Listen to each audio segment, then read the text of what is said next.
Have you ever felt it? That cold, crawling sensation on your skin, like invisible eyes are boring into you. You turn, heart pounding, but no one's there. Or are they? What if I told you that feeling isn't just your mind playing tricks? What if someone, or something, is watching you, studying you, waiting for the perfect moment to step out of the shadows? Welcome to a night you won't forget. 7. Very scary true stalker horror stories. These aren't ghost stories or fairy tales spun for cheap thrills. These are real, bone-chilling accounts from people who lived through their worst nightmares, and some who barely made it out alive. Lock your doors, check your windows, and whatever you do, don't look behind. Let's step into the darkness together. Before we dive into the terror, hit that subscribe button and ring the bell. Trust me, you'll want to stay locked in for more stories that'll haunt your dreams. And if you're brave enough, drop a comment below. Have you ever felt like someone was following you? Share your story. We're all in this nightmare together, or maybe we're not. Let's begin with our first tale. One that'll make your skin crawl and your heart race. Buckle up. This one's a descent into pure dread. Story 1. The Shadow. In the window, Emily was 22, a college junior studying psychology, living in a modest apartment on the outskirts of a sleepy Midwestern town. It was the kind of place where neighbors waved, and nothing ever happened. Perfect for a broke student trying to make ends meet. She'd found the apartment on a budget-friendly listing. 1 bedroom, creaky floors, and a view of a quiet street lined with oak trees. It seemed like a steal. But what Emily didn't know was that her new home came with a tenant she'd never invited.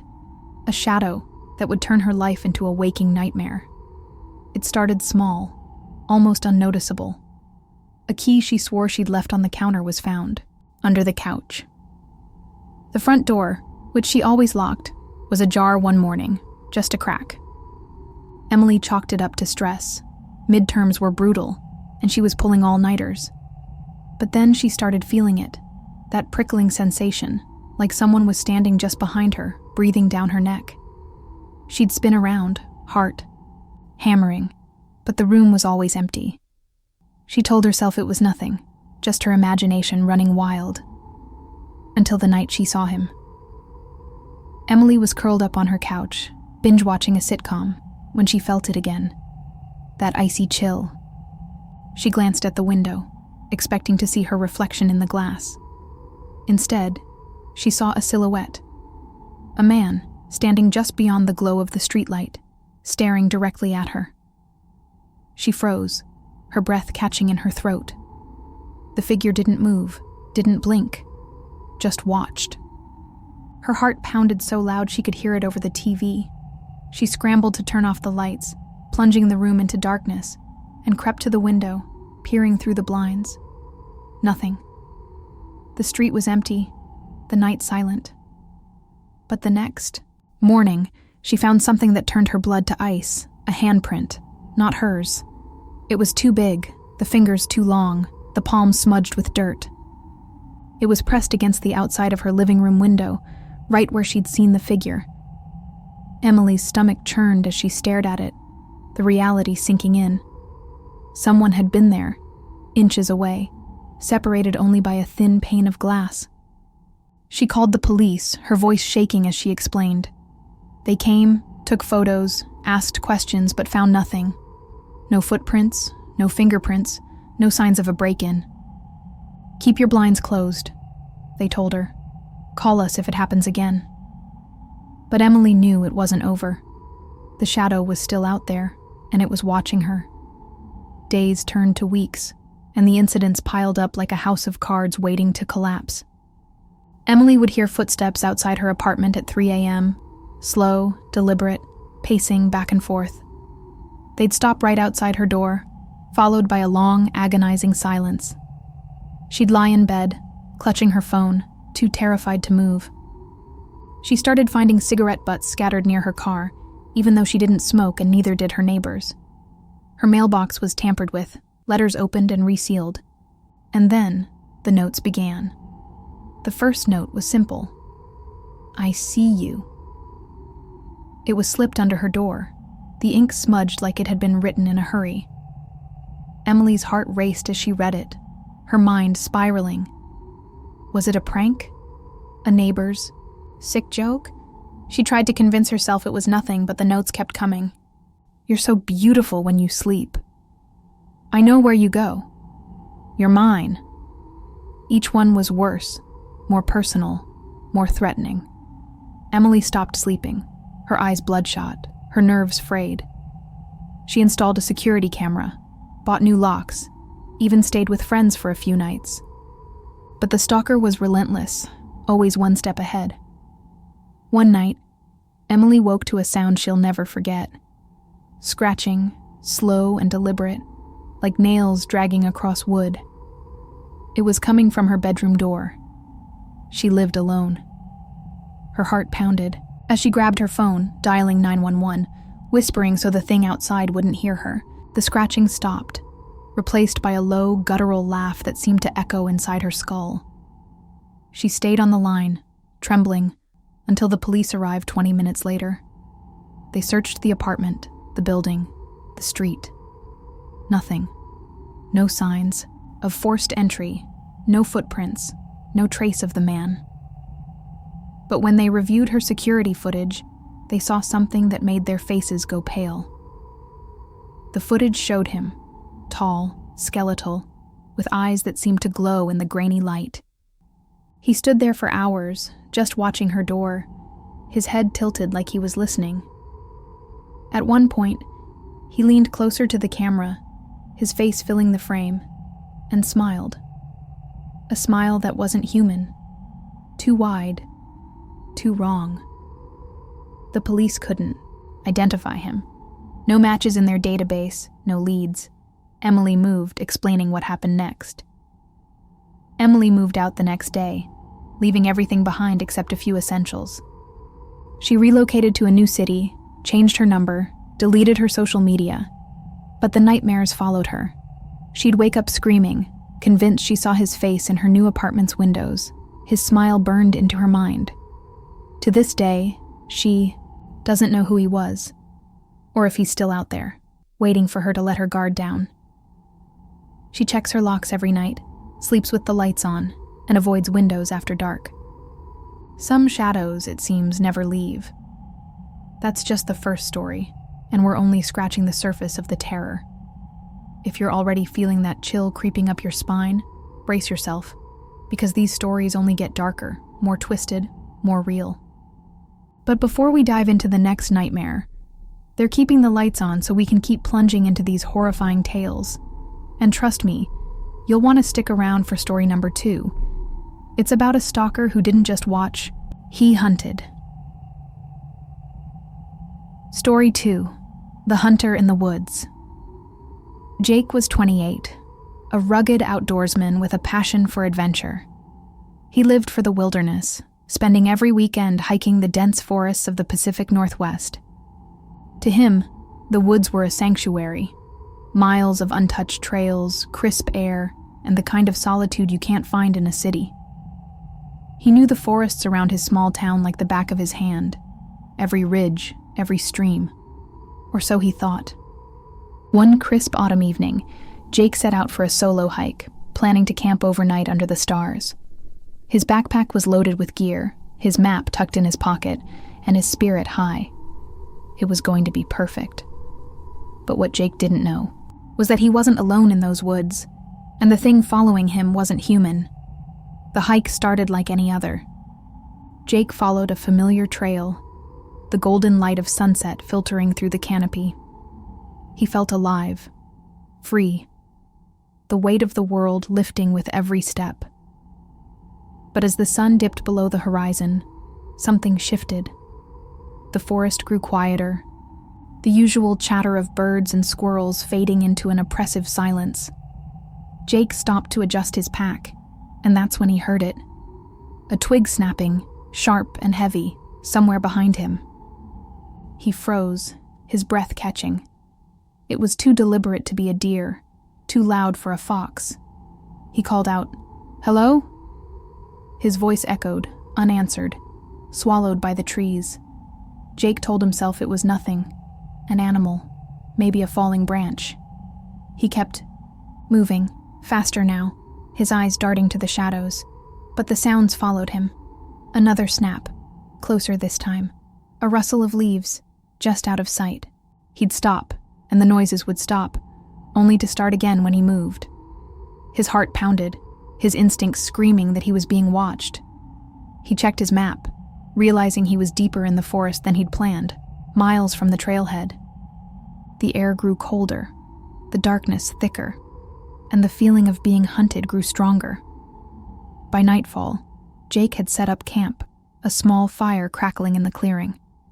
He sat close to the flames, his knife in hand, trying to shake the unease. That's when he saw it, a glint, like eyes catching the firelight just beyond the tree line. He stood, gripping his flashlight, and swept the beam across the forest. Nothing, just endless trees, their branches clawing at the sky. He called out again, "Who's there?" His voice trembled, betraying his fear. No answer, just silence, heavy and suffocating. Then he heard it. A low, deliberate whistle, slow and mournful, coming from the opposite direction. It wasn't an animal, it was human. Someone was circling his camp. Jake's blood ran cold.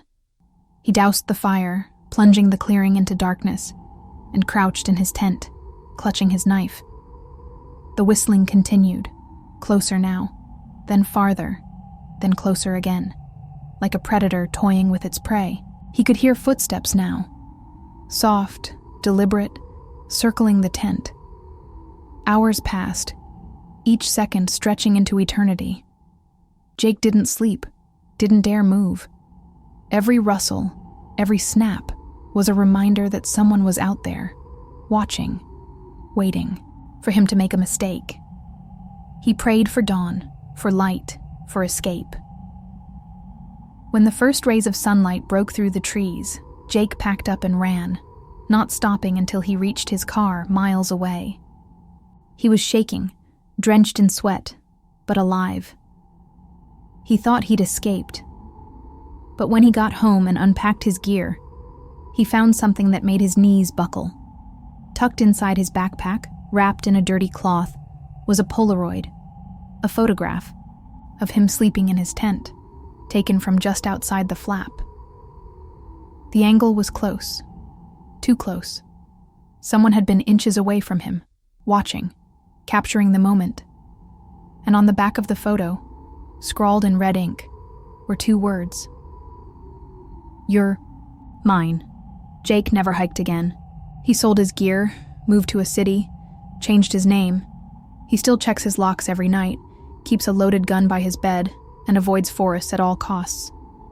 The police investigated, scouring the woods for clues, but the forest was too vast, the trail too cold.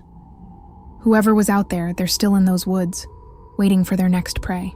Maybe they're watching someone right now, whistling softly, their camera ready, 2 stories down, and the terror is just beginning. If you're still with me, you're braver than most. Smash that like button and share this video with someone who loves a good scare. And if you've got a story of your own, drop it in the comments. I read every single one. Let's move on to story number 3. This one's about a stalker who didn't just watch from a distance. They got inside. Story. The intruder in the attic, Laura, and her husband, Tom, were newlyweds, brimming with hope and dreams of a perfect life. They'd just bought their first home, a fixer-upper in a peaceful suburb with a sprawling yard and charming, if outdated, interiors. It was a steal, the kind of place you'd see in a magazine after a few renovations. Laura fell in love with its quirks: the creaky staircase, the stained glass window in the dining room, the attic with its promise of extra storage. But from the moment they moved in, Laura felt a weight in the air, like the house was alive, watching her every move. The first few weeks were a blur of paint cans and furniture deliveries, but Laura couldn't shake the unease. At night, the house seemed to come alive.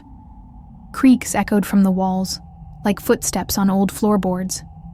Thumps came from the attic, soft but persistent, as if something was moving up there.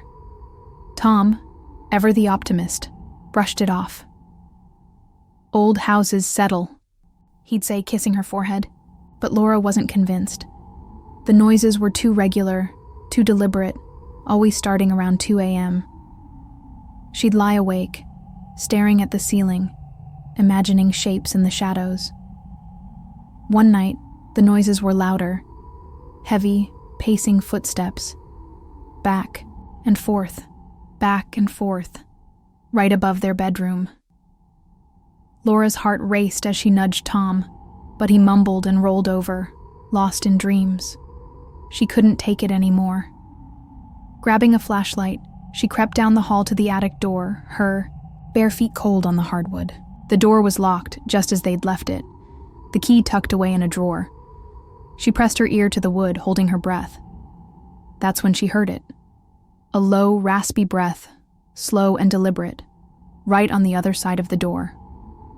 Laura stumbled back, her flashlight shaking, and ran to the bedroom, shaking Tom awake. He groaned but followed her to the attic door, unlocking it with a yawn.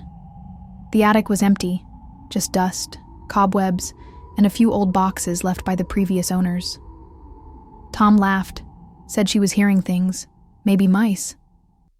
But Laura knew it wasn't mice. The breathing had been human, too close, too real. She started noticing other signs. Food missing from the fridge, a loaf of bread half-eaten, a yogurt container empty in the trash. Her clothes were moved in the closet, folded differently. And then there was the smell. Faint, acrid, like cigarette. Smoke, even though neither of them smoked. Laura's fear grew, but Tom thought she was stressed, maybe homesick. She tried to believe him, but the evidence kept piling up. One day, while cleaning, she found something that made her stomach lurch. A small pile of cigarette butts, hidden behind a box in the attic. Some were old, crumbled to ash, but others were fresh, the filters still damp. Her hands shook as she counted them. Dozens, maybe hundreds, collected over weeks, months.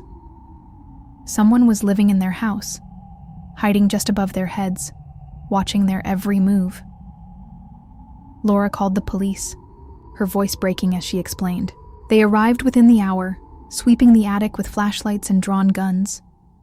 What they found turned Laura's world upside down. A sleeping bag, stained and worn, was tucked in a corner. Empty food cans, stolen from their kitchen, were stacked neatly. A knife, its blade dulled but sharp enough, lay beside a pile of dirty clothes. And worst of all, the walls, covered in photos of Laura. Hundreds of Polaroids, taped and pinned, showing her sleeping, cooking, showering, unaware. Some were taken from inside the house, through cracks in doors, through windows. The stalker had been there for months, a ghost in their home, stealing pieces of her life. The police searched for fingerprints, DNA, anything to identify the intruder. But he was gone, slipped out before they arrived.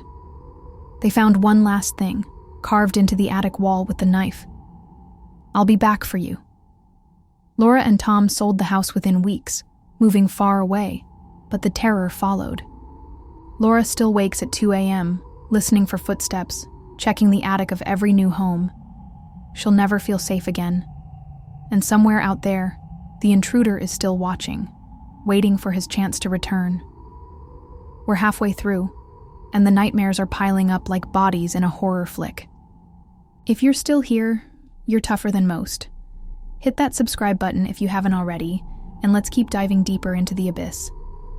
Story number 4 is next, and it's about a stalker who didn't just follow their victim, they became their shadow. Story 4. The doppelganger Mike was 27, a graphic designer scraping by in a big city where everyone's a stranger and no one asks questions. He liked the anonymity, the way he could blend into the crowd, keep his head down and live his life. He had a small apartment, a few close friends, and a routine that kept him grounded. Coffee shop in the morning, office by 9, gym at night. It was predictable, safe. But safety is an illusion, and Mike's was about to shatter. It started with a text from an unknown number. "Nice shirt today." Mike laughed it off. A wrong number, maybe a friend messing with him. He replied, "Who is this?" No response. He blocked the number and forgot about it. But the next day, another text came from a different number. "You look tired at the coffee shop." Then another. "Why'd you skip the gym?" The messages were specific, personal, like someone was tracking his every move. Mike's stomach twisted, but he tried to stay calm. He changed his number, kept his blinds closed, started varying his routine. But the texts kept coming, relentless, untraceable. Then he started seeing him. A man in a gray hoodie, always at the edge of Mike's vision, lingering across the street from his apartment, waiting outside his office, watching from the back of a crowded bar.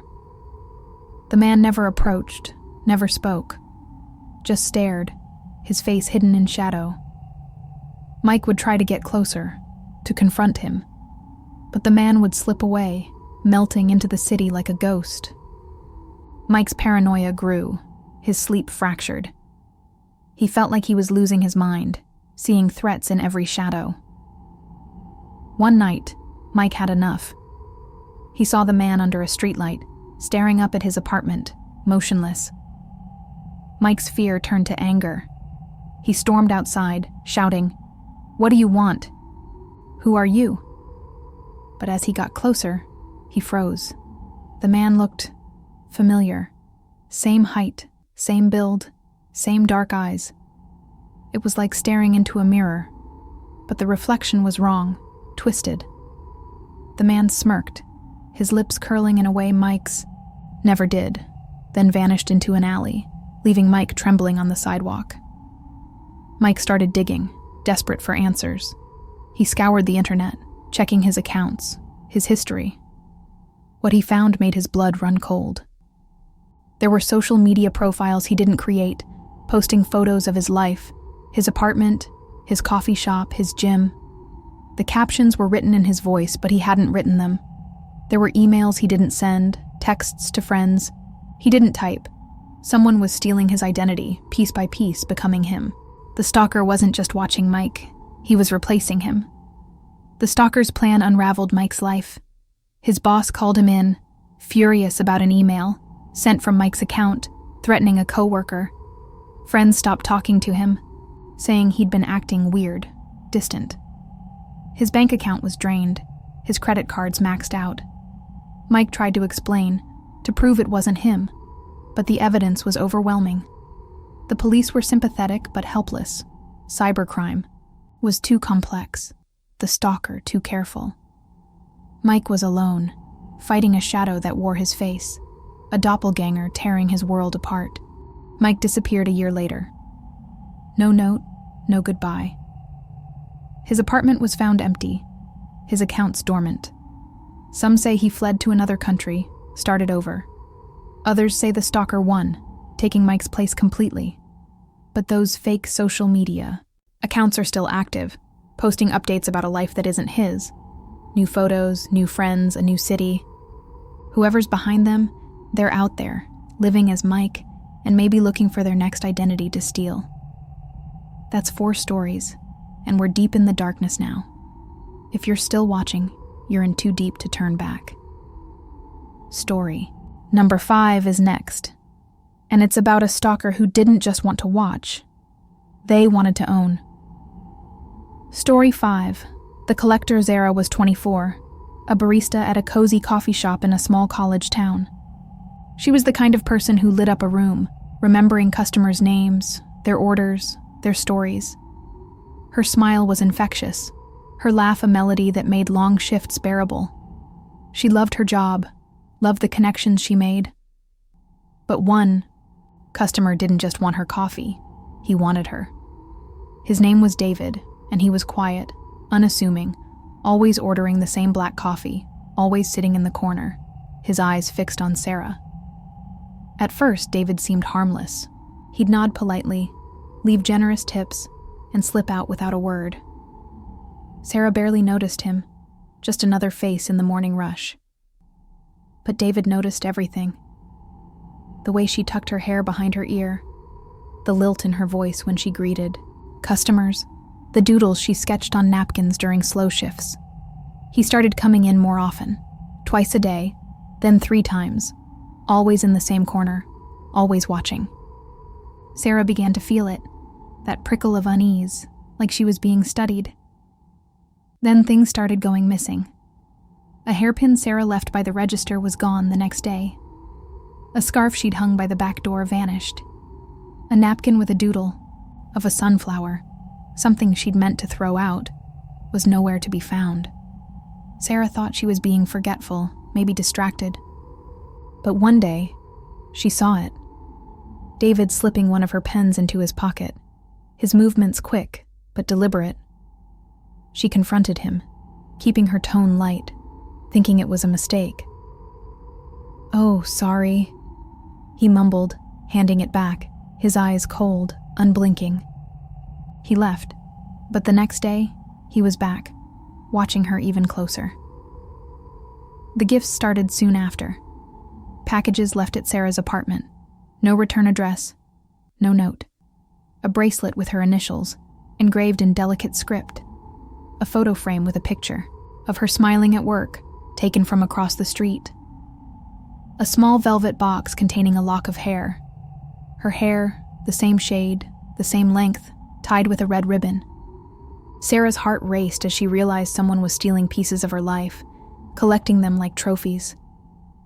She changed her locks, got a roommate, even quit her job at the coffee shop. But the gifts kept coming, each one more personal, more invasive. One night, Sarah's roommate found a hidden camera taped under a shelf in their living room. It was small, wireless, streaming to an unknown device. Sarah's blood ran cold as she realized someone had been watching her every move, day and night. The police traced the camera to David, who lived in a rundown apartment across town. When they raided his place, they found a shrine, a room dedicated to Sarah. Walls covered in her photos, shelves lined with her belongings, hairpins, napkins, a scarf, even a coffee cup she'd used at work.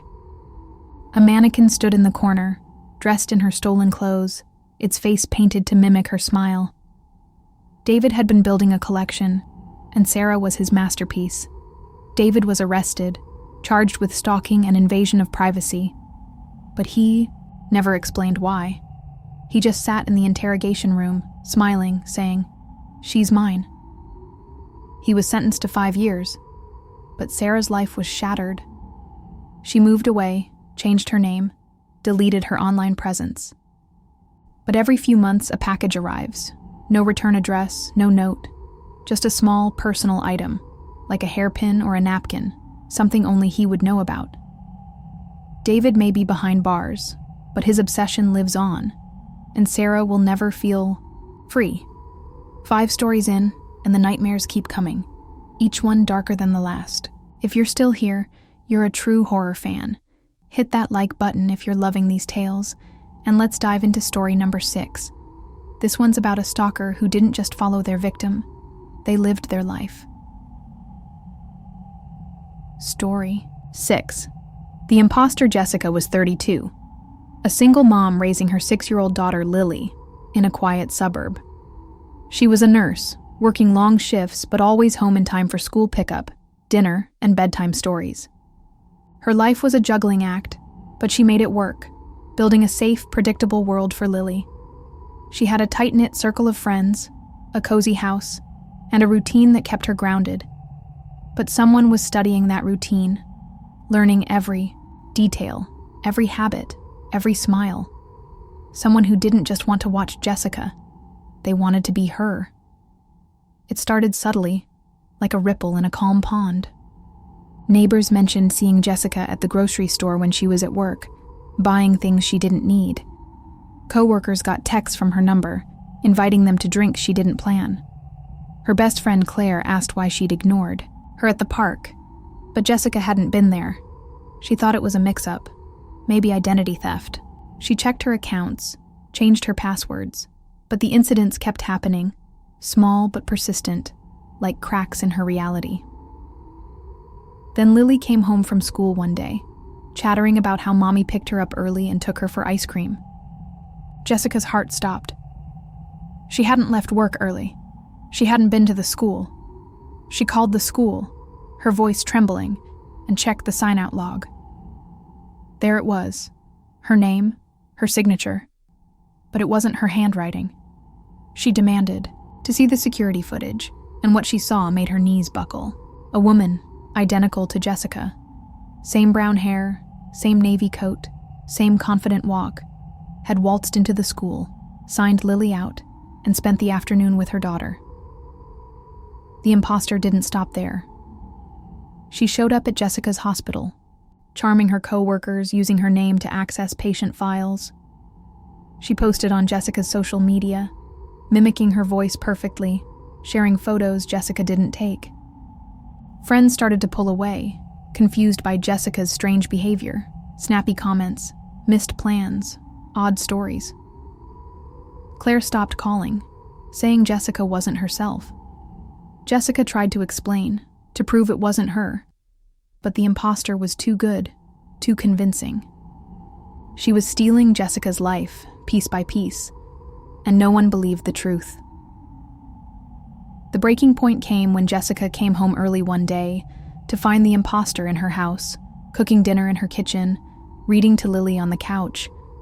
The Bao woman looked up, unfazed, and smiled. "You're home early," she said, her voice a perfect mimicry. Jessica screamed, grabbing a knife from the counter, but the woman just stood, calm, and said, "You're not needed anymore." Lily ran to Jessica, confused, crying. Jessica called the police, but the imposter was gone by the time they arrived, leaving behind a note on the fridge. "I'm the better you." Jessica and Lily moved away, changing their names, their lives. Jessica quit nursing, cut ties with everyone she knew. But the imposter's presence lingers. Fake social media accounts still post as Jessica, sharing a life that was once hers. New jobs, new friends, new cities. The police never found the imposter. No prints, no DNA, no trace. Jessica checks her accounts daily, terrified of seeing her face in someone else's life. The imposter is out there, living as her, and maybe looking for the next life to steal. 1 story left, and it's the darkest yet. If you've made it this far, you're a true warrior of terror. Let's wrap this up with story number 7, about a stalker who didn't just want their victim, they wanted their soul. Story 7. The Whisper Arian was 40, a truck driver with a weathered face and a heart hardened by years on the road. He lived for the open highway, the hum of his rig, the solitude of long hauls through nowhere. His favorite route was a quiet stretch of road in the Midwest, flanked by fields and forgotten towns. He'd driven it 1,000 times, knew every curve, every mile marker. But one night, under a moonless sky, something changed. The air grew heavy, the radio static crackled, and a voice, a faint, ghostly whisper, came through his CB, even though it was off. "Ryan," it said. "I see you." Ryan frowned, checking the CB. It was dead, the power switch off. He shook, his head, figuring it was fatigue, maybe a crossed signal from another driver. He turned up his music, classic rock blaring, and kept driving. But the whisper came again, clearer, colder. "You're alone, Ryan." His stomach twisted. He scanned the road, expecting to see another truck, a car, anything. But the highway was empty, stretching into the fog like a tunnel to nowhere. The voice followed him, night after night, always the same, always knowing where he was. Then he started seeing her. A woman, pale and gaunt, standing by the side of the road, her white dress tattered, her eyes locked on him as he passed. She'd be there 1 second, gone the next, like a mirage in the fog. The whispers grew louder, more insistent. "Turn left, Ryan." "Slow down, Ryan. You're mine." Ryan's hands shook on the wheel, his heart pounding. He tried changing routes, taking shorter hauls, even staying home for a week. But the woman was always there, waiting in the shadows, her voice in his head even when he wasn't driving. One night, Ryan couldn't take it anymore. He pulled over, the fog thick around his truck, and stepped out, flashlight in hand. "Show yourself," he shouted, his voice swallowed by the night. The whispers stopped.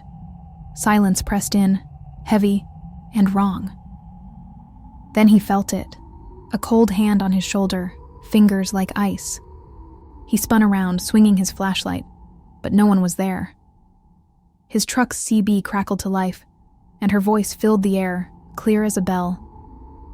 "You can't run from me." Ryan stumbled back, his breath visible in the cold, and drove until dawn, not stopping until he reached a truck stop, surrounded by light and people. Ryan quit driving after that. He sold his rig, moved to a new state, took a job in a warehouse. But the whispers followed, faint but persistent, waking him in the night. He'd see her in reflections, in the corner of his eye, her pale face watching. Desperate for answers, he researched the highway's history, digging through old records. What he found chilled him to the bone.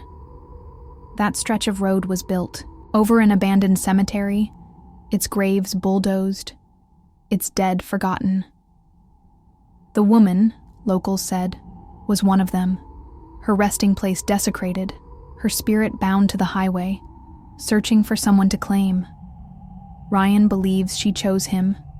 Her whispers, a leash he can't break. He's still running, living in a new city, avoiding mirrors, sleeping with the radio on to drown her out. But you can't outrun a ghost. She's still there, whispering his name, waiting for the night he's alone again. And maybe, just maybe, she's listening right now, her cold eyes watching through the screen. And there you have it. 7 very scary true stalker horror stories that'll make you question every shadow, every sound, every stranger who lingers too long. These aren't just stories. They're warnings, etched in fear, from people who face the unimaginable. If these tales have your heart racing and your lights on, smash that like button, subscribe, and ring the bell for more nightmares delivered straight to your screen. Share this video with your friends. Let's see who's brave enough to watch it alone in the dark. And if you've got your own chilling story, drop it in the comments. I'm reading every single one, and so are thousands of others.